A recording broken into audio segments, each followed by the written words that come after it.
사랑하는 간 여러분, 6월은 우리가 성령 충만의 달로 정하고, 그리고 성령 충만에 대해서 말씀을 함께 나누고 있습니다.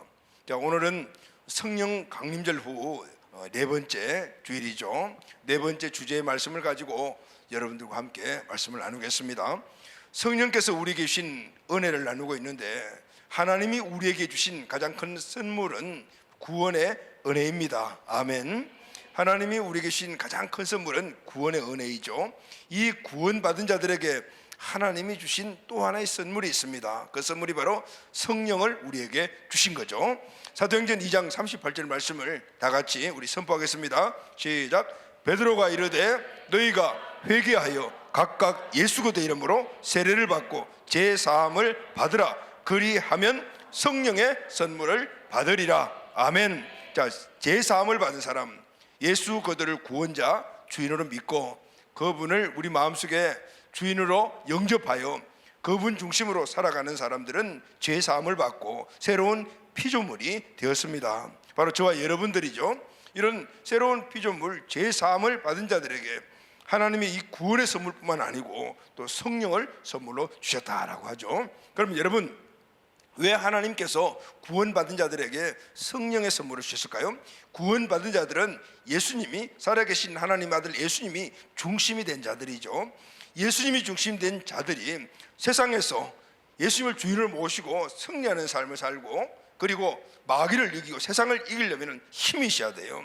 오늘 우리는 그분 주인이 예수님으로 말하면 구원받았지만은, 그러나 세상을 이기려면은 바로 그분의 힘의 역사가 우리에게 일어나야 하는데, 그 힘의 역사를 우리에게 하나님이 선물로 주신 것이 바로 성령의 능력을 주신 거예요. 우리가 성령을 받게 되면 성령님이 갖고 계신 모든 것들을 우리가 공유하게 되죠. 그분의 능력, 그분이 우리에게 주신 일들 등등, 이 모든 것들을 바로 우리가 공유하게 될 때 그것을 믿음으로 선포하고 살고 믿음으로 의지하고 살게 되면 성령의 능력이 우리 인생의 모든 삶에서 풀어져 나가는 거예요. 그럴 때 우리는 치유, 회복, 그 성령의 능력으로 마귀를 이기고 세상을 이기고, 특별히 우리에게 주신 사명을 이루며, 그리고 우리에게 주신 승리의 삶을 살아가게 되는 것입니다. 할렐루야, 아멘. 그래서 여러분, 오늘 우리는 성령을 받고, 그 선물로 받고, 그리고 성령 충만을 위하여 항상 나가야 될 줄로 믿습니다. 아멘. 자, 오늘 네 번째 시간은, 오늘 주제가, 자, 저와 여러분, 오늘 우리 예수 믿고 구원 받았잖아요. 그런데 우리 삶의 영역이 어디입니까? 구원 받았지만 우리는 천국에서 사는 것이 아니고 어디서 살죠? 세상에서 삽니다. 세상에서 무엇을 하고 삽니까? 오늘 우리가 세상에 사는 여러 가지 영역들이 있어요. 첫째는 가정이죠. 여러분 직장 다니시죠. 일터가 있고, 또 우리 학생들은 공부해야 되니까 학교 가야 되고 등등 여러 가지 많은 우리의 삶의 영역이 있어요. 그곳에서 우리가 살아가게 됩니다. 그런데 여러분, 그곳 살아갈 때 우리가 세상에서 우리에게 주어진 그런 환경에 살아가게 될 때 오늘 성령님과는 그럼 어떤 관계가 있느냐, 이게 굉장히 중요하죠. 우리가 살아가는 삶의 영역에서 우리가 행복한 삶을 누리고, 그리고 승리해야 되고, 또 우리에게 주어진 목적을 이루려면 성령님과 깊은 관계가 있습니다. 자, 오늘 이 주제를 가지고 우리 함께 말씀을 나누도록 하겠습니다. 이 은혜가 다시 한 번 더 이 시간 우리 모두에게 풍성하기를 예수님의 이름으로 축복합니다. 아멘. 우리 사람들에게, 이 세상에서 살아가는 사람들에게는 우리에게 행복을 가져다주는 세 가지의 요소가 있어요. 세 개의 요소가 있죠. 그 세 가지 요소는, 첫째가 가정입니다. 가정은 가족의 사랑을 통해서 우리에게 행복을 가져다주죠. 두 번째는 뭘까요, 여러분? 두 번째는 신앙입니다. 신앙은 믿음의 삶을 통해서 우리에게 신앙의 행복을 가져다주죠. 세 번째는 뭘까요, 여러분? 세 번째는 직업입니다. 직업은 우리가 그 직업의 일을 통해서 오늘 우리에게 행복을 가져다 주죠. 그 직업을 통해서 재정적인 그런 그 공급을 받고, 또 이 재정적인 공급을 통해서 우리 가정의 안정이 될 수도 있고 우리 삶의 안정도 이루어갈 수가 있지 않습니까? 그래서 그 직업을 이루어가는 그 일을 하는 일터 굉장히 중요하잖아요. 의외로 우리가 일생을 쭉 이렇게 분석을 해보게 되면은 가장 우리가 시간을 많이 보내는 곳이 가정이 아니고 이 직장 일터라고 해요. 지금은 우리가 주 5일제가 정착이 되어서 이렇게 예전과는 좀 다른 그런 쉼도 누리지만 실질적으로 여전히 사람들은 직장, 사업장 이런 일터에서 시간을 가장 많이 보내고 있습니다. 통계를 보게 되면 보통 우리 인생의 전체에서 30년에서 40년 정도가 일터에서 시간을 보내고 있다라고 합니다. 그래서 여러분, 오늘 이런 우리가 가장 많은 시간을 보내고 있는 그 일터, 직업을 이루어가는 일하는 그 일터에서 만약에 우리가 행복하지 못하다면 어떨까요? 그 일터 자체가 나에게 행복을 주지 못하다면 우리 인생 전체가 행복하지 못할 수도 있습니다. 그래서 일터에서의 행복은 우리 인생 전체에서 행복이다, 이렇게 이야기를 해도 과언이 아니죠. 그런데 최근에 직장인인가, 내가 이름을 까먹었는데 직업인인가 직장인 책이 있어요. 그 직장인들 이렇게 함께 모아놓은 그런 여러 가지 많은 그 데이터라든가 그런 내용들이 나오는 그 책이 보게 되니까요, 통계가 나와 있는 것이 있는데, 그 통계를 보게 되면은 직업을 가지고 직장에 다니는 많은 직장인들이 그 직업을, 일터를 행복하지 못하게 생각하고 있다라는 거죠. 물론 직장과 직업 일터에서 행복을 누리는 분도 많이 있겠지만은, 근데 다수의 직장인들이 행복하지 못하다, 그렇게 말했다고 합니다. 약 근로자의 70% 정도가 지금 내가 다니고 있는 그 일, 직장에서 큰 열정이나 아니면 기대감 없이 습관적으로 다니고 있다라고 말했습니다. 직장인 가운데 3분의 1은 일하는 것이 죽기보다 싫다라고 할 정도의 사람들도 있었고요, 3명 가운데 2명 정도는 지금 내가 일하고 있는 그 직장, 그 일하는 일터의 이 일들이 내 적성에 맞지 않는다라고 생각한다고 했어요. 우리나라 자살 통계를 보게 되면은 사람들이 언제 많이 자살을 선택하느냐, 주일 저녁이 많다고 그래요.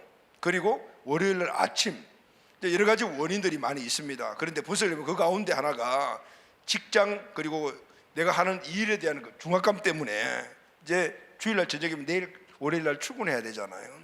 출근한 아침에 오는 그때 그 직장과 그 일터에서 오는 여러 가지 직업에 대한 중압감이 자살의 요인이 되는 경우도 많이 있다라고 그래요. 자, 여러분, 일자리가 요즘 없어서 많이 힘들어 하잖아요. 우리 취준생들이 많이 이제 힘들어 하는데, 근데 여러분, 일자리가 없었어도 힘이 들지만은 실제 막상 일자리를 찾고 난 다음에 보게 되면은 그 일 때문에 고통스러워하는 사람도 의외로 많습니다. 그래서 많은 사람들이 자신의 일, 그리고 내가 일하는 그 일터 자체가 행복하지 못해요라고 고백하는 사람들이 많이 있다는 것입니다. 자, 그럼 여러분, 저와 여러분들은 어디서 살고 있습니까? 저는 제 일하는 영역이 종교의 영역이니까 항상 신앙의 일을 하니까 교회 중심으로 그렇게 살아가죠. 근데 여러분들은 또 다르지 않습니까? 여러분들은 여러분들의 삶의 현장이 교회가 아니고 세상이잖아요. 가정도 세상이고 여러분의 직장도 세상이고 또 우리 청년들이나 학생들은 학교도 마찬가지 세상이거든요. 자, 그러면은 여러분들 어떻습니까? 여러분들에게 주어진 직장, 일터, 여기서 행복을 누리고 있습니까? 물론 그럴 거라고 생각을 합니다. 그런데 이 통계를 보게 되면은 많은 사람들이, 많은 직장인들이 행복하지 못하려면은 우리에게도 그렇지 않냐라는 생각을 해요. 그래서 여러분, 우리는 이 세상의 일과 그리고 또 하나님의 일, 우리가 영적인 일, 이런 부분에 대해서 하나님이 우리에게 말씀하시는 것이 뭔가를 잘 알고 정의를 가져야 합니다. 그리고 이 말씀대로 우리가 실천해 나가게 될 때 우리가 직장과 직업이나 또 모든 영역 안에서 우리가 해야 될 일이 무엇이고, 그리고 거기서 어떤 일을 해야 될 것이며, 그 안에서 참된 하나님이 우리에게 직업을 행복한 어떤 환경을 주셨다면 행복을 누려야 되지 않겠습니까? 그 행복의 원인을 찾고 나아가는 것이 중요하죠. 성령의 충만함에 대한 주제를 가지고 나누는 네 번째 마지막 시간, 물론 성령 충만함 여러 가지 많은 일들이 있지만은 이번 한 달 동안 우리가 말씀 나누니까 몇 가지 주제만 나눴죠. 자, 오늘 이 말씀으로 우리의 영역이 세상에 있으니까 세상에서 승리하고 하나님이 주시는 은혜를 하나도 남김없이 누리는 우리 가족들이 꼭 되시기를 예수님의 이름으로 축복합니다. 아멘. 자, 그럼 먼저 첫 번째 전제해야 될 것이 그리스도인들에게 하나님의 일과 세상의 일의 관계는 무엇인가는, 의외로 우리는 이분법적인 생각을 많이 갖고 있습니다. 이분법적인 게 뭐죠? 극과 극이죠. 세상은 속되다, 그리고 교회는 거룩하다. 그래서 교회와 세상은 하나가 될 수가 없고 각각 다른 영역이다. 이런 이제 생각들을 많이 갖고 있는 경우가 있어요. 정말 그럴까요, 여러분? 우리 그리스도인들에게 있어서 하나님의 일과 세상의 관계는 무엇일까요? 성경을 보게 되면 사도 바울도 이 문제에 대해서 많은 생각을 했습니다. 그리고 또 거기에 해결점을 갖게 되었고, 그리고 그 해결점을 갖게 된 것을 그러니까 사랑하는 성도들에게, 가족들에게 고면을 하는 내용들이 많이 나와요. 자, 여러분, 사도 바울은 우리가 할 때는 선교사 이렇게 생각을 하지만은, 이 사도 바울은 선교사이지만은 자신이 직접 일을 하면서 복음을 전했어요. 그 일이 직업이 뭐냐면은 천막을 만드는 일이었습니다.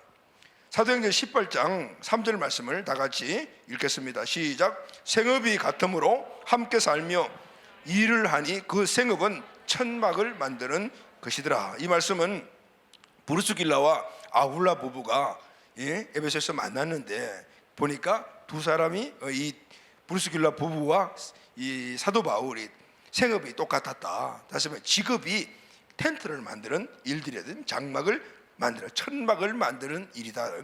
여러분, 이 시대는 로마가 이 소아시아와 그리고 유럽을 지배하고 있을 때입니다. 로마가 전쟁을 해서 어떤 한 나라와 민족을 이기게 되면 그 민족을 이동시켜요. 그리고 그때는 로마가 법이잖아요. 너들 이쪽으로 옮겨가라. 그럼 다 여기서 막 옮겨가야 돼요. 그럼 여러분, 사람이 우리가 수원 살다가 만약에 어디에 옮겨가라 그래서 갔다, 그럼 제일 먼저 필요한 게 뭘까요? 잠자고 먹고 사는 집이 필요하잖아요. 그런데 그런 일들이 비일비재하게 자주 일어나니까 이제 집을 짓고 산다는 게 어려운 그런 시대였습니다. 그러니까 가장 빨리 가가지고 집을 짓고 살고 또 옮기라면 또 옮길 수 있는 그 방편이 바로 천막이잖아요. 그러니까 천막을 만드는 직업이 그 당시에 성행을 했고, 사도 바울도 직업을 원래는 천막을 만드는 일이었던 것 같아요. 천막을 만들어서 돈을 벌었어요. 그런데 여러분, 오늘 우리가 직업을 가질 때는 왜 직업을 갖습니까? 돈 벌기 위해서 직업을 받잖아요. 그 돈을 벌어서 뭘 하죠? 가정을 우리가 잘 이렇게 행복하게 유지하도록 만들고, 뭐 교육비도 쓰고 또 요가비도 쓰고 이렇게 돈 벌잖아요. 사도 바울의 돈을 버는 목적은, 돈을 버는 목적은 선교를 하기 위해서 돈을, 이거 같으면 자비량 선교라고 하잖아요. 스스로 돈을 벌어서 그렇게 선교 사역을, 복음을 전했다면, 여러분, 목회를 하고 우리가 교회를 이렇게 운영을 하는 게 목회잖아요. 여러분들 신앙을 우리가 함께 이렇게 식관, 이 모든 것들이 목회인데 뭐가 필요하죠? 돈이 필요해요. 또 특히 선교는 돈이 더 필요하죠. 이렇게 돈이 필요하니까 여러분들이 정성껏 하나님께 헌물을 드리는 그 헌물을 하나님이 받으시고 우리가 쓸 수 있도록 우리에게 만들어 주셔서 우리가 교회를 운영을 하고 또 전도한 데 사용하고 교육한 데 사용을 하고, 그리고 또 풀타임으로 사역하는 자들에게 사례비 주고, 그리고 또 선교한 데 이렇게 사용하지 않습니까? 뭐가 필요하죠? 돈이 필요해요. 우리가 세상에서 목회, 선교 사역 하면 사도 바울도 마찬가지잖아요. 돈이 필요했어요. 그런데 지금은 우리가 선교사님들을 교회에서 파송을 하니까 선교사님들에게 사례비를 주잖아요. 그래서 그 사례비를 가지고 선교 사역을 하지만은, 사도 바울이 선교사의 사명을 감당할 때는 교회가 없었어요. 이방지에 가게 되면은 아주 맨 땅이잖아요. 그곳에서 교회를 세우고 복음을 전하, 교회를 세워야 되니까 뭘 먹고 뭘 가지고 살면서 복음을 전합니까? 그러니까 사도 바울은 스스로 자기가 그 지역에 가서 복음을 전하면서 또 돈을 벌면서 그렇게 자비량을 했던 거죠. 이후에 보게 되면 교회가 세워지고 난 다음에는 사도 바울의 제자들이 세워집니다. 특히 루디아와 같은 그런 여제자들은 그 당시에 요즘 말로 하면 아주 거부예요. 재벌 같은 사람이니까 이 사도 바울의 이 팀의 선교비를 전적으로 후원하는 이런 모습. 그러나 아무도 없는 그런 지역에 갔을 때는 자비량으로 성경을 볼 수가 있죠. 고린도와 빌립보에서 천막을 만들며 재정을 충당해서 복음을 전했어요. 자비량 했죠. 사도 바울은 이런 일을 하면서 이런 생각했어요. 아니, 내가 지금 복음을 전하러 이곳에 왔는데 뭐 하는 거지? 천막을 지금 만들어 가지고 돈 벌고 있는 거잖아. 이제 이런 생각도 안 했겠어요? 여러분도 그런 어떤 딜레마가 올 때가 있죠. 사도 바울도 그런 생각을 아마 했던 것 같아요. 그러면서 그 과정 속에서 사도 바울이 내가 왜 돈을 벌어야 하는가라는 것에 대한 부분들을 정립을 시켜 나가면서, 그리고 그 정립된 것들을 사랑하는 성도들에게 고면을 해요. 이런 한번 고민을 했을 것 같아요. 신앙인의 삶에 이 세상의 일과 믿음을 어떻게 조화롭게, 어떻게 잘 조화를 이루어야 할까? 지금 먹고 살고 복음을 전하려면 돈이 필요한데 그거 다 때려쳐버리고 그냥 가서 복음만 전해? 이런 생각도 안 했겠어요. 세상의 일과 영적인 일을 어떻게 조화를 이루어야 되지? 이 둘을 안정적으로 잘 유지해서 궁극적으로 선교사역을 어떻게 해야 되나, 이런 생각을 하면서 기도하고 그래서 받았던 그 말들이 그 일에 대한 확실한 관점을 갖게 됩니다. 그래서 자주 사도 바울은 이 세상에서 해야 하는 일들, 여러분 우리가 해야 되는 일들에 대해서 자주 말을 해요. 데살로니가 후서 3장 10절 하반절 말씀을 한번 선포하겠습니다. 시작. 누구든지 일하기 싫어하거든 먹지도 말게 해라. 아주 강력하죠. 일하기 싫으면 먹지 말아라. 그냥 일에 대해 정확하게 일해라라고 말하고 있습니다. 아주 강력하게 이야기를 하죠. 그리고 데살로니가 후서 3장 11절에서 12절 말씀을 다 같이 읽겠습니다. 시작. 우리가 들은즉 너희 가운데 게으르게 행하여 도무지 일하지 아니하고 일을 만들기만 하는 자들이 있다 하니 이런 자들에게 우리가 명하고 주 예수 그리스도 안에서 권하기를 조용히 일하여 자기 양식을 먹으라. 딴소리 하지 말고 열심히 일해라, 이 말씀이에요. 자, 여러분, 바울은 그래서 직접 손으로 천막을 만들었습니다. 자기 몸으로 손으로 일을 했어요. 그래서 사랑하는 가족들, 성도들에게도 일해라, 앉아서 무의도식 하지 말아라. 우리는 의외로 그런 생각을 할 때 하나님이 열심히 하게 되면 하늘 문을 여시고 하나님이 그냥 돈다발을 두루룩 때려주시지 않겠냐, 이런 생각을 할 때가 많이 있는. 그럼 일 안 해도 되잖아요. 사도 바울은 열심히 복음을 전하지만 열심히 일을 해서 돈을 벌어서 해야 된다, 그렇게 또 성도들에게도 고민하고 있습니다. 그런데 사도 바울은 몸으로 열심히 일을 해야 되지만 그러나 중요한 것이 또 하나가 있다. 마음도 따라가야 된다라고 말합니다. 골로새서 2장 23절에서 24절 말씀을 다 같이 읽겠습니다. 시작. 무슨 일을 하든지 마음을 다하여 주께 하듯 하고 사람에게 하지 말라. 이는 기업의 상을 주께 받은 줄 아나니 너희는 주 그리스도를 섬기느니라. 예수님이 주인이시는, 예수님을 주인 모시고 산다라면은 무슨 일을 하든지 다 주인에게 하듯이 그렇게 마음과 정성을 다해서 해라. 무엇을 하든지 마음을 다해서. 여러분, 우리가 몸은 가지만 마음이 안 갈 때가 있습니다. 마음이 가야지 몸도 가고 그것이 진짜 가는 거거든요. 그래서 사도 바울은 일을 할 때 그냥 건성건성 하지 마라. 마음과 중심을 쏟아서 최선을 다해서 그 일을 해라. 그래요. 어떻게? 우리가 주님이 우리의 주인이시니 우리가 주님을 섬기잖아요. 그런 마음을 가지고 일도 주님 섬기듯이 해라, 이렇게 말씀해요. 그래서 사도 바울은 천막을 만드는 일을 복음 전하는 것 같이 마음과 정성을 다 쏟아부어서 그 일을 했습니다. 바울은 자신의 일이, 지금 천막 만드는 일이 단지 사람들이 사는 천막을 만드는 일, 이거 만들어가 팔아서 돈 벌어서 먹고 사는 그 일이 아니고, 이 일이 바로 하나님께 예배하는 일이고, 이 일이 하나님께 기도하는 일의 중요성과 같이 그 일을 감당해서 최선을 다했다는. 사도 바울은 천막 만들지 먹고 사는 문제가 아니었단 말입니다. 그것은 바로 하나님의 일을 해야 하기 때문에 그 일 자체도 하나님을 위해서 복음을 전하기 위해서 하는 것이기 때문에 하나님께 최고의 정성을 드리듯이 그 일도 최고의 정성을 드리면서 했다라고 말하고 있는 것이죠. 아멘. 자, 근데 여러분, 우리가 항상 신앙생활도 많이 딜레마가 오는 게 이게죠. 세상 일도, 직장 일도 열심히 하고 가정도 열심히 하고 그리고 또 신앙도 열심히 하고 기도도 열심히 하고 예배도 열심히 하고, 이거 하려니까 얼마나 힘들어요. 그래서 우리는 이걸 구분시킬 때가 있다. 내가 직장 일을 지금 열심히 해야 되니까 신앙 일은 조금 내려놓고, 또 내가 신앙에 대한 영적 일을 열심히 하니까 직장을 좀 소홀히 되겠지, 이제 이런 생각을 하는데 사도 바울의 의미는 그게 아니잖아요.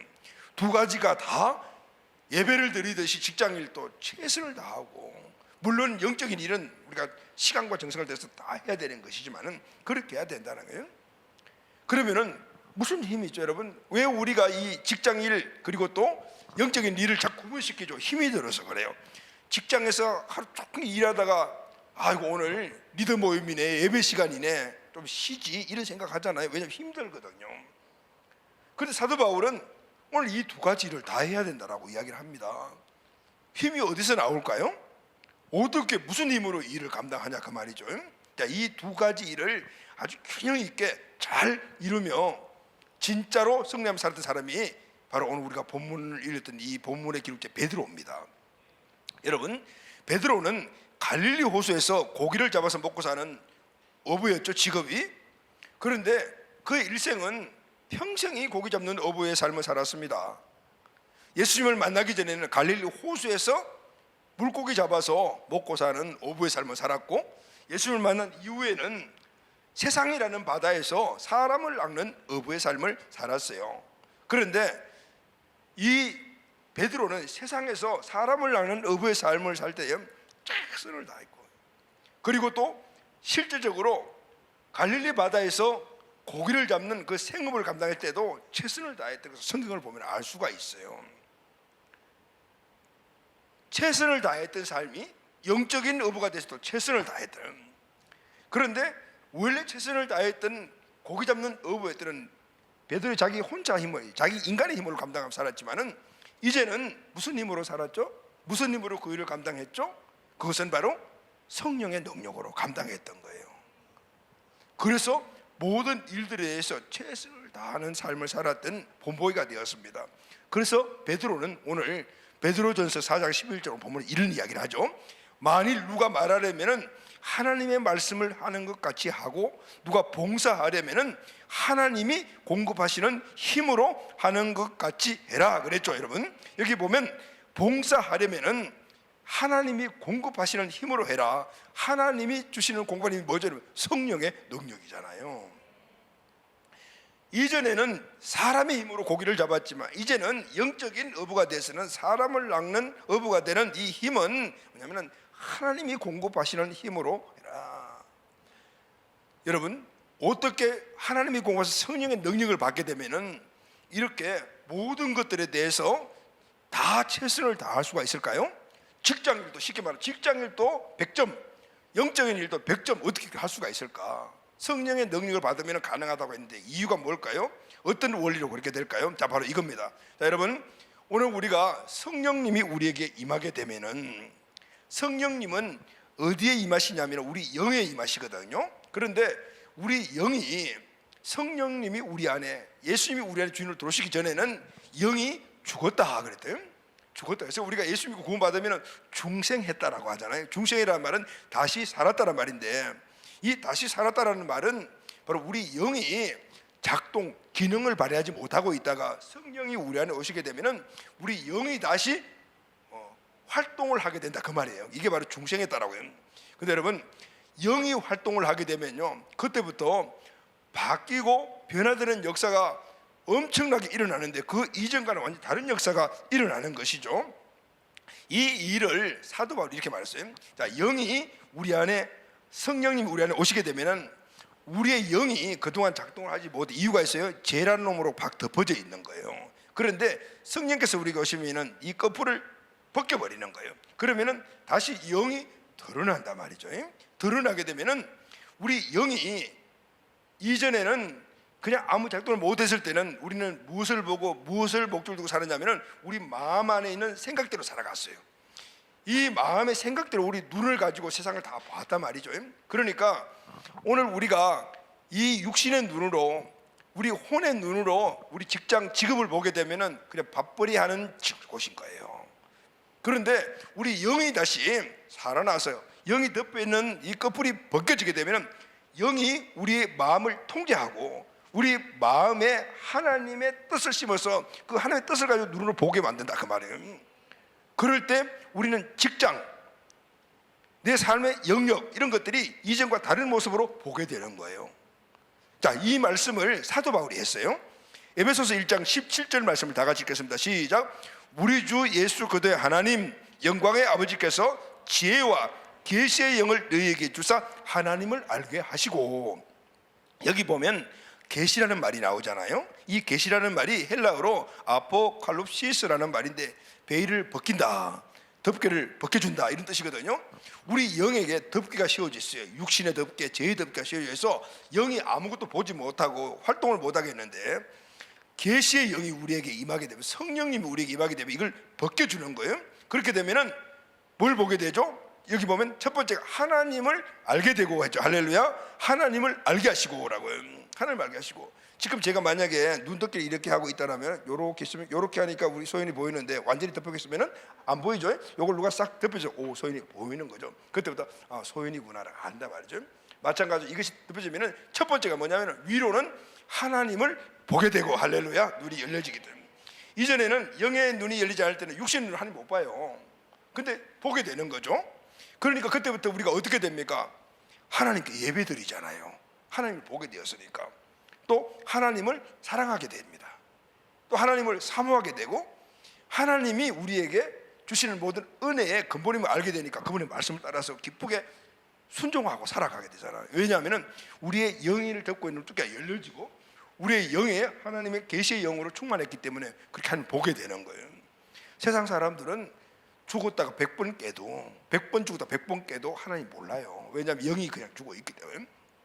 자, 그럼 여러분, 여기서 끝난 게 아니에요. 그뿐이 아니고 이 계시의 영이신 성령님이 우리에게 임하시면은 첫 번째 하나님을 보게 되고 우리가 예배하는 사람으로 바뀌지만은, 또 하나는 세상을 보게 되는 건데, 근데 세상을 이전에 보던 관점과 다른 관점을 보게 되죠. 이전에는 세상을 무슨 관점으로 봤어요? 내 마음 안에 있는 생각의 관점을 가지고 세상을 봤단 말이에요. 이 마음 안에 뭐가 들었습니까? 여러 가지 마음이 정해져. 마음은 생각의 주머니라고 이야기하거든요. 우리 마음 안에 생각이 들어있어요. 그 생각이 뭐죠, 여러분? 우리 세상에서 봤던 지식, 경험, 뭐 이런 것들이 우리 마음 안에 하나의 어떤 논리, 가치관을 딱 자리 잡고 있잖아요. 이걸 가지고 세상을 보는 거라. 그런데 우리 영이 살아나니까, 우리 영이 우리 이 혼 마음의 인력을 통제해버리고 하나의 말씀으로 꽉 채워버리니까 그때부터는 보는 것들이 달라지는 거예요. 할렐루야, 아멘. 달라지는 거죠. 그래서 에베소서 1장 18절에 보면은 너희 마음의 눈을 밝히사. 누가 밝혀요? 성령께서. 그리고 또 하나 뭐냐면 그의 부르심의 소망이 무엇이며, 하나님을 알게 될 뿐만 아니라 부르심의 소망이 무엇이며 성도 안에서 기업의 영광의 풍성함이 무엇인 것을 알게 된다. 야, 이 말 굉장히 중요한 게, 이제 성령께서 오늘 하나님의 관점으로 세상을 보게 하게 되면은 하나님 눈으로 세상, 내 삶의 환경을 보게 되니까요, 그때부터 관점이 달라지는 거예요. 하나님의 눈으로 세상을 보게 되니 하나님의 그의 부르심의 소망이 무엇인지 알게 되는, 하나님의 부르심을 알게 되는 거죠. 세상에 지금 나의 하나님의 부르심 뜻이 무엇인가를 알게 되는 거예요. 이 말은 내가 왜 세상에 존재하고 있는가, 이 세상에서 존재하고 있는 나는 무엇을 해야 되는가, 나의 일에 대해서 하나님의 뜻을 그때부터 알게 되는 거예요. 할렐루야, 아멘. 사도 바울은 이렇게 하나님의 영으로, 계시의 영으로 세상을 보게 되는 이 모든 내 삶의 환경을 기업이라고 이야기를 하고 있어요. 기업이란 하나님이 주신 기업으로 보게. 이전에는 그냥 우리 가정, 그냥 내 자식, 그냥 내 직장, 뭐 내 학업, 이렇게 내가 생각했지만은 이제는 그 모든 것들이 어떻게 하면은 하나님이 주신 나, 하나님이 주신 가정, 하나님이 주신 자녀, 하나님이 주신 직장, 이렇게 바뀌어진다. 이게 바로 기업이라고 이야기를 하고 있는 거예요. 여러분, 우리는 기업하면은 사업체를 기업이라고 생각을 하잖아요. 맞습니다. 그런데 기업을 사업체라고 정의하는 것은 전체 큰 기업의 하나의 작은 의미에서 기업인 거예요. 기업은 뭐냐면요, 하나님이 세상에 있는 하나님의 백성들에게 주신 은혜의 총체를 말한다. 모든 것들이 기업이에요. 모든 기업인 거예요. 그러니까 여러분, 내 몸도 하나님의 기업, 우리 가정도 하나님의 기업, 우리 자녀도 하나님의 기업, 직장, 사업, 물질, 지식, 그리고 내가 세상에 갖고 있는 위치 등등, 이 모든 것들이 다 이전에는 그냥 내 주변의 환경이라고 생각했는데 계시의 영으로 충만하게 되면은 그 보는 관점이 하나님이 나에게 주신 기업으로 보게 되는 거예요. 할렐루야, 아멘. 계시의 영이신 성령이 임하시면 아, 이게 전부 다 하나님이 나에게 주신 기업이구나라는 걸 알게 돼요. 그때 중요한 게 뭐냐면 그것이 얼마나 소중한가를 알게 된다 그 말이에요. 여러분, 나 자신을 여러분 소중히 여기십니까? 물론 소중히 여기시겠죠. 그런데 의외로 많은 사람들이 자기 자신을 소중히 여기지 않아요. 그런데 나 자신이 하나님 주신 기업임을 알게 될 때는요, 내가 얼마나 소중한 존재인가를 알게 돼요. 여러분 결혼하시고 자녀들 갖고 계신 분들이 있잖아요. 여러분 자녀들 소중하죠. 근데 의외로 우리 부모들이 자녀들을 진짜 소중하게 안 여기는 부분들이 너무 많단 말이에요. 왜 그렇죠 여러분? 우리 자녀의 외적인 것을 보니까 공부도 좀 다른 사람들 못하고 다른 사람들과 비교해 보니까 뭔가 조금 부족한 것 같고, 그래서 내 자녀는 다른 자녀보다 못한가 봐. 그래서 소중히 여기지 못하는 경향들이 있는 거예요. 여러분 직장은 어떻습니까? 직장이 소중하죠. 그런데 그렇지 못해 항상 내 직장은 뭔가 미진해 이런 생각을 하고 참 만족감을 못 갖는 경우들이 너무 많단 말이죠. 그런데 여러분 오늘 이 모든 것들이 한씩 기업이고, 그리고 영적인 이 계시의 영을 통해서 그걸 보게 되게 되면요, 성도 안에서 그 기업의 영광의 풍성함이 무엇인가를 알게 되는 거예요. 할렐루야, 아멘. 성도에게 하나님 주신 그 기업이 얼마나 영광스럽고 얼마나 풍성한 것인가를 알게 된다, 그 말인 거예요. 할렐루야. 이전에 내가 갖고 있는 것들은 대단한 것인 줄 몰랐어요. 그리고 성령이 임하시고 내 영의 눈이 열리자 기업으로 보이기 시작하니까 그것이 얼마나 영광스러워요. 하나님이 주신 것인데요. 그러니까 얼마나 영광스럽겠어요. 거기서 끝나는 것이 아니고 하나님 주신 그 기업이 하나님께서 얼마나 강력하게 역사하고 계신가를 보게 되니까 그것이 나에게 얼마나 행복이고 얼마나 그것이 나에게 긍지이고 얼마나 큰 프라이드인지를 그때 알게 되는 거예요. 에베소서 1장 19절 다같이 시작. 그의 힘의 위력으로 역사하심을 따라. 이 무슨 말이에요? 하나님의 능력으로 내 기업에 역사하시는 거예요. 하나님이. 시작. 믿는 우리에게 베푸신 능력의 지극히 크심이 없다는 것을 너희로 알게 하시기를 구하노라. 할렐루야. 사도 바울은 이걸 깨달았기 때문에 사랑하는 에베소 성도들에게 그렇게 말하는 거예요. 너희들이 갖고 있는 네 환경들, 그것을 하찮게 보지 말아라. 그 모든 것들이 하나님이 너에게 계신 기업이므로 그 영광의 풍성함을 눈으로 보고, 그리고 끝나는 것이 아니라 거기에 막 부어주시는 하나님의 놀라운 전지전능하신 하나님의 능력을 봐라. 그럼 여러분 얼마나 그것이 우리에게 귀중하고 얼마나 그것이 우리에게 복되는 것이고 느끼지 않겠어요? 그 말씀을 하고 있는 거예요. 나의 기업이 얼마나 소중한가를 그때 알게 되는 거예요. 그 기업이 나에게 소명이구나, 하나님이 부르셔서 이 기업을 나에게 주셨구나라는 걸 알게 되는 것입니다. 하나님의 영으로 이것을 본 자들은 성령님과 동행하면서 그 힘의 강력함을 계속해서 입고 기업을 이루며 소명을 이루고, 그리고 계속해서 정진되어가는 업그레이드된 그런 삶의 축복이 우리 기업에서 일어나게 되는 것입니다. 할렐루야, 아멘이죠. 그러므로 여러분, 두 번째는, 그래서 우리는 그리스도인들에게서는 세상의 일, 하나님의 일 구분이 있다 없다? 없다는. 하나님을 믿는 우리에게는 세상의 일과 영적인 일에 구분이 없습니다. 하나님께 범죄하는, 죄 짓는 것 빼고는 모든 일이 영적인 일이고 모든 일이 하나님의 일입니다. 이것을 알려주는 것이 출애굽기 31장을 보면 알 수가 있어요. 하나님께서 출애굽한 이스라엘 백성들에게 광야에서 성막을 제작하라고 명령을 하시죠. 성막을 제작을 하는데 그 성막이 뚝 떨어지는 것이 아니고 사람들이 성막을 만들어야 돼요. 그리고 휘장도 만들어야 되고, 그리고 성소 안에 들어가는 기구들도 만들어야 되거든요. 그런데 그 성막 안에 들어갈 기구를 만들기 위해서 하나님께서 부사렐과 오홀리압이라는 사람을 선택하십니다. 출애굽기 31장 1절 4절 말씀을 다 같이 시작. 여호와께서 모세에게 말씀하여 이르시되 내가 유다 집파 훌의 손자요 유리의 아들인 부사렐을 지명하여 부르고 하나님의 영을 그에게 충만하게 하여 지혜와 총명과 지식과 여러 가지 재주로 정교한 일을 연구하여 금과 은과 노수로 만들게 했다라고 하죠. 성막 안에는 떡을 얹은 짓을, 병을 얹어놓은 떡을 얹어놓는 상도 있어야 되고 등대도 있어야 되고, 그리고 또 지성소 안에는 여러 가지 많은 것들 가운데서 특히 복귀가 있어야 되잖아요. 이런 것들을 다 일일이 만들어야 돼요. 조각을 해가지고 정교하게 깎아내고 이렇게 만들어야 되잖아요. 이 일을 하기 위해서 누구를 선택하면은 오홀리압과 부살리라는 사람을 선택하신 거예요. 근데 이 부살리과 오홀리압이라는 사람의 원래 직업이 이런 것들을 깎고 만들고 하는 사람이었어요. 하나님은 성막의 기구를 만들기 위해서 장사하는 사람이나 아니면 지식이 충분한 이런 사람을 선택한 게 아니고 그것을 만들 만한 일을 하는 직업을 갖고 있는 사람을 선택하셨다, 그 말이에요. 자, 여러분, 이 말씀은 오늘 우리에게 세상의 일에 대한 우리의 관점을 어떻게 하는지 굉장히 중요한 의미를 두잖아요. 이들의 세상 직업이 뭐냐면 깎고 만들고 그렇게 하는 거예요. 하나님은 그 일을 하기 위해서, 그 일을 하는 그 사람을 그런 일들을 하는 일을 하기 위해서 부르셨다고 말해요. 그리고 그 하라고 썼는데 그 사명이 이전에는 세상 일이었지만 이제 더 영광스러운 일로 업그레이드된 사명으로 주셨다고 말해요. 할렐루야, 아멘. 그런데 중요한 것은 하나님이 이 두 사람을 부르고 너희들이 그런 걸 잘 만드니까, 너희들이 잘 만드니까 만들어, 이렇게 하신 것이 아니에요. 하나님은 이제는 세상적인 그 일들을 하는 그 일에서 한 단계 더 업그레이드된 영적인 하나님 일을 하도록 하기 위하여 주신 능력이 있어요. 그 능력이 뭐냐면은 하나님의 영을 그에게 충만하게 하여 지혜와 총명과 지식과 여러 가지 재주로 정교한 일을 했다. 이전에는 집에서 사용하는 궤장을 만들었다라면은 이제는 성령의 능력을 부어주셔서 하나님의 언약궤를 만들게 했다 그 말이에요. 성령을 주시어 일을 하게 만들었다.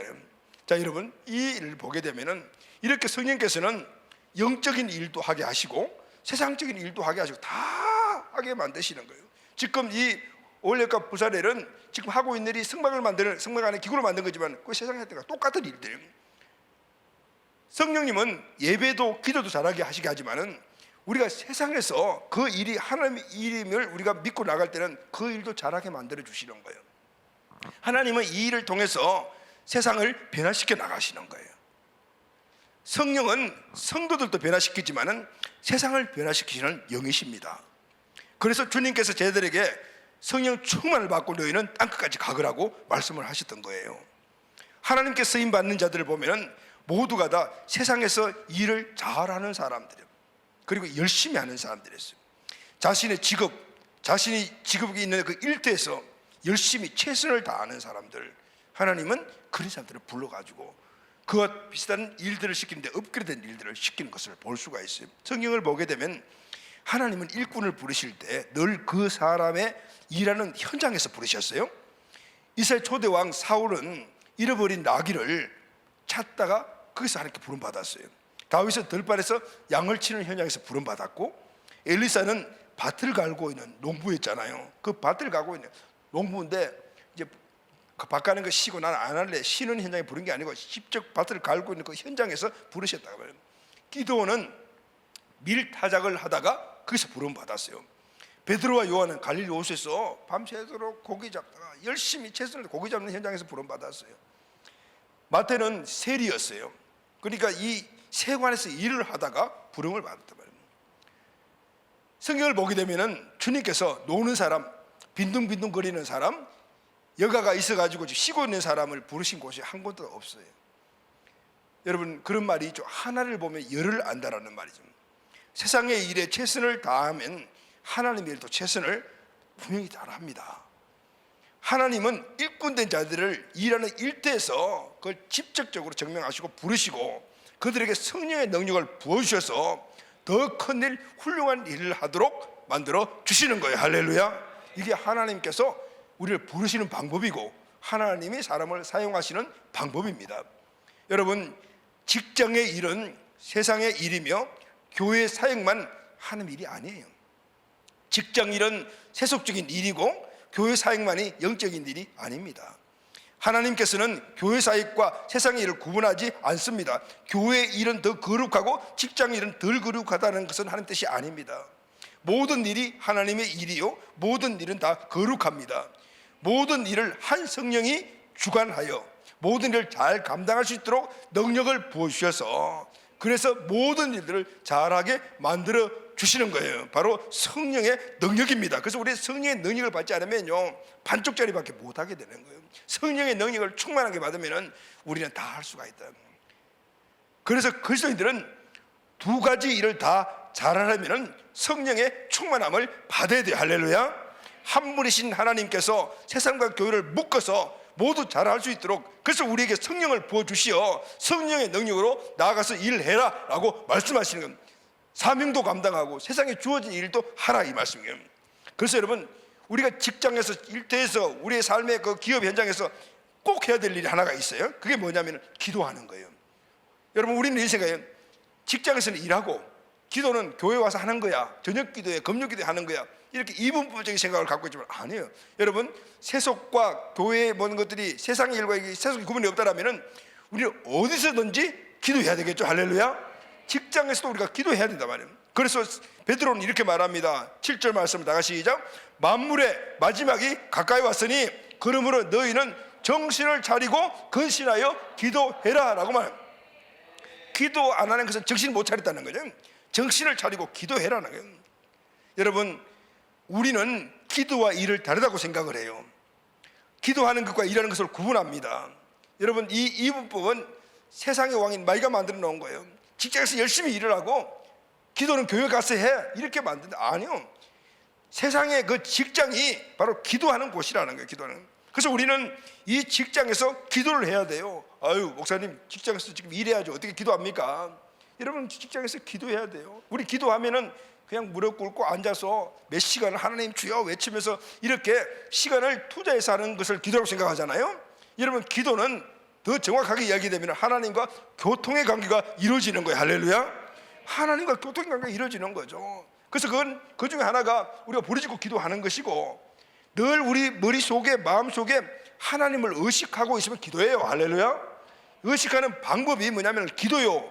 의식하는 방법이 말씀을 읽고 찬양 듣고 이런 것들이에요. 그래서 여러분, 우리는 내 영이 늘 깨서 기도할 수 있도록 우리 영을 민감하게 만들어야 돼요. 방언기도 많이 하십시오. 직장에서 은연히 방언기도 할 수가 있어요. 시간을 내서 기도할 수 있어요. 시간 낼 시간이 없어요. 여러분, 밥 먹을 때 기도 안 합니까? 우리가 직장에서 화장실 안 갑니까? 화장실 가도 좀 이상이 있지만 그래도 기도할 장소가 시간이 없다면 그것이 기도해야죠. 그를 하나님을 의식하는 거예요. 의식하는 거죠. 성구를 책상 앞에 놓는 거예요. 그것도 기도하는 거예요. 찬양 듣는 거죠. 이런 것들, 직장 안에서 기도 그룹도 만들고 시간을 정해놓고 기도하고 이런 것들이 직장에서 해야 되는 거예요. 그래서 정신 차리고 기도해라. 왜냐하면 직장에서 기도 안 하니까 정신 차려라. 여러분, 왜 직장에서 기도가 중요하냐면은 우리가 기도와 일을 다르게 생각하는데 하나거든요. 기도와 일과는 구분하면 안 되잖아요. 일과 기도는 함께 가야 되거든요. 이것을 가는 게 성령님이시거든요. 그래서 우리는 기도하면서 일하고 일하면서 기도하게, 이게 바로 성령님을 의지하는 거예요. 성령님을 늘 의식하는 거예요. 기도는 우리의 일을 하나님과 연결시키는 영적 고리거든요. 기도하면서 일하면 일이 하나님의 일이 되고, 일하면서 기도하면 인간의 일이 하나님의 일이 되어버리는 것이죠. 기도는 일을 영적인 일로 바꿔주고 노동을 축제로 바꿔줍니다. 할렐루야. 기도하면서 일하면 일의 효과가 높아져요. 왜냐하면 성령의 능력으로 일하니까 열매가 맺어진다, 그 말인 거예요. 기도 자체가 하나님과 동역이기 때문에요. 내가 일을 하면서 기도하면 하나님이 이 일을 하시는 거예요. 내가 기도하면 손으로 이걸 만들게 되면 하나님이 만드시는 거예요. 이게 바로 기도의 힘인 거거든요. 그래서 여러분, 우리 직장에서 그 일 하면서 기도 안 하면 되겠어요? 해야 되잖아요. 기도하는 방법의 문제라, 그 말이죠. 기도는 내가 하나님의 일을 하는 것이 아니라 하나님의 일에 내가 참여하는 거예요. 우리의 주어진 직장이나 그 일터가 하나님의 기업이라면 하나님이 이루어 가실 때 내가 하나님께 손을 얹는 거예요. 기도가. 그럴 때 그 일들을 하나님이 이루어 가신다면, 할렐루야, 아멘. 이 은혜들이 우리에게 꼭 직장에서 일어나게 되기를 바랍니다. 아멘. 성령이 임하면은 기도할 뿐 아니라 사랑하게 하십니다. 오늘 이것이 우리에게 또 중요한 것이거든요. 베드로전서 4장 8절 보면은 무엇보다도 뜨겁게 서로 사랑할지니 사랑은 허다한 죄를 덮느니라 그랬거든요. 기도가 우리의 일을 하나님의 일로 바꾸는 능력이라면은, 하나님의 일에 우리가 동참하는 동력이라고 한다라면은, 이 사랑은 우리의 일에 하나님의 생명을 공급하는 일입니다. 그 예가 바로 야곱이에요. 여러분, 야곱은 삼촌 라반의 집에서 20년 동안 죽기 살기로 그렇게 열정적으로 일했어요. 야곱이 어떤 사람이, 아주 약은 사람이잖아요. 손에 일도 안 보는 사람인데 어떻게 20년 동안 그렇게 삼촌을 위해서 일했을까요? 이유가 딱 하나예요. 라헬을 사랑했기 때문이었어요. 할렐루야. 그래서 20년 동안 정말 그렇게 고되게 일했지만 그 일 자체가 행복했다 말이에요. 왜냐하면 그 일에 사랑의 동기가 부어졌기 때문인 거예요. 할렐루야. 열심히 일하는 것과 행복하게 일하는 건 달라요. 열심히 일하면 돈을 많이 벌 수가 있습니다. 그렇다고 해서 여러분, 돈 많이 번다고 행복합니까? 아니에요. 나의 일이 하나님 일이 되기 전에는 진정으로 행복할 수가 없는 것이죠. 야곱이 20년을 7년을 수일같이 여겼더라 그랬죠. 7년인데 눈 깜짝할 새에 몇 시간으로 여겨졌다. 왜 그럴까요? 나이를 사랑하면서 그 일을 했기 때문인 거예요. 여러분, 여러분들의 일터의 일이 행복해지게 되면요, 퇴근 시간이 기다려지지 않아요. 행복하지 못하니까 몇 시에 퇴근이야, 얼마 남았어, 이렇게 되는 거예요. 그런데 직장 일이 행복해지게 되면, 그게 사랑의 이 능력이 그게 포함이 되게 된다면, 벌써 퇴근 시간이야? 이렇게 되어진단 말이에요. 여러분, 행복하게 하기 위해서, 우리가 직장생활이 행복한 직장생활이 되기 위해서는 사랑의 동기가 결여돼요. 어떻게 해서 시작될까요? 일을 주신 하나님을 사랑하게 되면은, 이 일이 하나님이 나에게 주신 기업이기 때문에 그 일도 사랑하게 되는 거예요. 할렐루야. 그 일을 섬겨서 하시는 거예요. 그 인식을 늘 가지려면은 직장에서 늘 여러분들이 하나님과 교통관계가 이루어지는 거예요. 세 번째는, 성령이 임하시게 되면은 그 직장 일이 섬기는 마음으로 바뀌어지게 되는. 베드로전서 4장 11절 상반절 다 같이 시작. 만일 누가 말하려면 하나님의 말씀을 하는 것 같이 하고, 누가 봉사하려면 하나님이 공급하신 힘으로 하는 것 같이 하라, 이렇게 말했죠. 이게 봉사라는 말이 나옵니다. 근데 또 베드로전서 4장 10절 하반절 보면은 또 봉사가 나와요. 선한 청지가 스스로 봉사하라. 성령이 임하시면은 그 일터의 일에서부터 내가 자유를 누리게 돼요. 일이 노동으로 여기지지 않습니다. 먹고 사는 방편이 되니까 그게 노동이니까 힘들지만은, 그러나 봉사로 여기지게 되게 되면은 그때부터는 그 일에 대해서 우리가 자유함을 잊게 돼요. 우리가 일을 할 때 노동으로 여기면은 자유함이 없잖아요. 돈 벌어야지, 승진을 해야지, 성공을 해야지. 그래서 내가 일을 하게 되면은 그 일에 대해 자유함이 없어요. 그게 너무 힘들어져요. 근데 그 일이 봉사로 여겨지게 되면은 그때부터 자유함이 있게 돼요. 누구에게 봉사하죠? 하나님께 봉사하는 거예요. 왜냐하면 이 기업을 하나님이 주신 것이기 때문에. 두 번째는 같은 사람들에게 봉사하는 거예요. 여러분, 봉사가 뭡니까? 봉사는 섬김을 봉사라 그래요. 섬김을 영어로 그래요, 서비스라고 해요. 이 서비스가 예배입니다.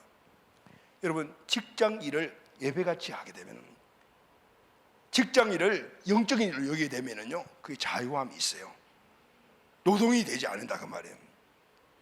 직장이 돈 버는 장소, 일을 해가지고 진급을 해야지, 일을 해가지고 무슨 성취를 해야지, 그때부터는 그 일이 노동이지만은, 그러나 이것은 하나님을 위해서 하는 예배와 같고, 사람들과 함께 모여서 예배와 같다라면은 그것을 우리는 자유함을 잊게 되고 그 직장 생활이 당근 행복해지게 되는 것이죠. 할렐루야, 아멘. 여러분, 토저 목사님은 이런 이야기를 했습니다. 세상에 거룩한 일과 속된 일은 따로 있는 것이 아니다. 일에 대한 거룩한 의식과 속된 의식이 있고 생각이 있다는 거예요. 그래서 마틴 루터는 이런 말을 했습니다. 교회에서 성가를 부를 때나 목장에서 젖을 딸 때는 항상 하나님이 거기 계신다라는 거예요. 그러니까 여러분, 우리가 어디에 있든지 그것이 다 하나님 주신 기업이기 때문에 하나님 다 거기 계시는 거예요. 그분과 그 자리에서 교통하게 되면은 오늘 우리는 그 모든 삶의 현장인 직장, 가정, 우리가 사람을 보는 관점, 우리 자녀들, 아니면 아내, 남편, 우리 직장 동료들, 그리고 또 우리가 청년들 같으면 캠퍼스, 우리 학생들 같으면 교실, 공부, 이런 모든 것들이요 행복해지죠.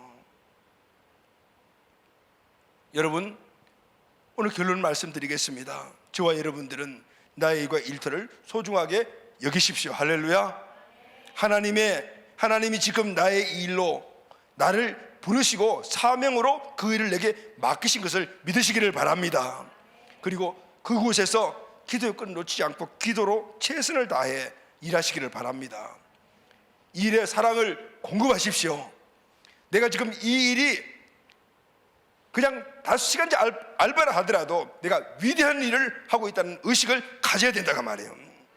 그래서 그곳에서 하나님께 예배를 드리듯이, 하나님께 기도하듯이 그 일에 정성과 최선을 다해서 하시기를 바랍니다.